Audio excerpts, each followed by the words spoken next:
ये है duplicate voter की लिस्ट। ओ साहिब जनता का वोट चुराना माफ करने के काबिल। ये है नेहा सिंह राठौर, इनकी यह लाइन है, इनकी यह क्लिप है। इस लाइन को मैं आगे बढ़ाते हुए कहना चाहता हूँ, क्योंकि इस देश में सबसे बड़ा मुद्दा चल रहा है वोटों की चोरी के विषय में। तो लाइन जरूर सुनिएगा। तू तो करता है वोटों की चोरी, माफ करने के लायक नहीं है। तू तो कहता है मैं हूँ प्रधानमंत्री के लायक, बेटा जनता कहती है तू है नालायक। तेरा ही तेरा है इलेक्शन कमीशन, जिनको तू देता है अंदर ही अंदर परमिशन, कि कहता है कर दो वोटों में गड़बड़ी, बस मेरी ही सरकार हो जाए।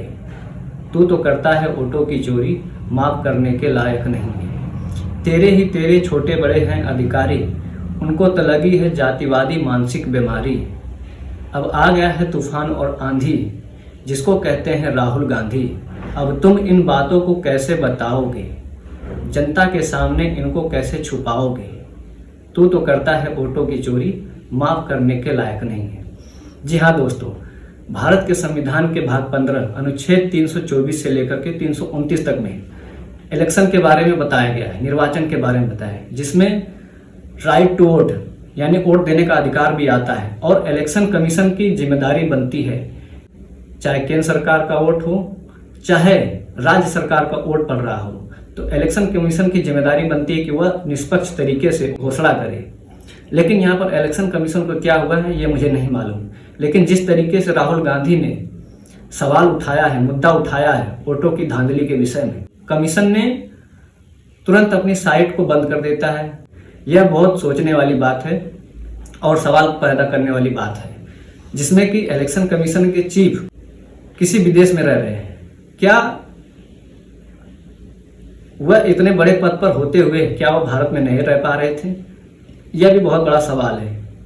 क्या वह मजबूर होकर विदेश में रह रहे हैं? क्या उन्हें मजबूर किया गया है विदेश में, या वह भारत में रहेंगे तो उनको सवाल का जवाब देना पड़ेगा? यह बहुत सोचने वाली बात है। ये जनता पूछ रही है और सवाल करना भी चाहिए। हर व्यक्ति को सवाल करने का अधिकार है, हर व्यक्ति को जानने का अधिकार है जो इस देश में रह रहा है। तो यह बहुत सोचने वाली बात है।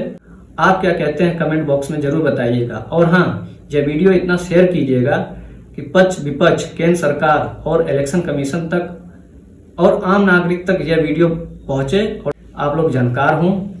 और रही बात, जब आप वोट देते हैं, चाहे आप लाइन में खड़े होकर 10 मिनट या 15 मिनट या 1 घंटा या 1.5 घंटा, जितना भी आपको टाइम लगता है वोट देने में, आपका 10 मिनट टाइम और एक वोट आपके देश का 5 साल का भविष्य तय करती है। इसलिए कभी भी वोट दीजिएगा सोच समझ कर दीजिएगा, क्योंकि यह देश की बात है, आपके रोजगार और आपके भविष्य की बात है। क्योंकि देश हमारा जब आगे बढ़ेगा तो उसमें हर एक व्यक्ति की जिम्मेदारी होती है। जब आप वोट देते हैं तो यही सोच कर देते हैं कि हम उस व्यक्ति को वोट दें जो हमारे देश को आगे ले जाए।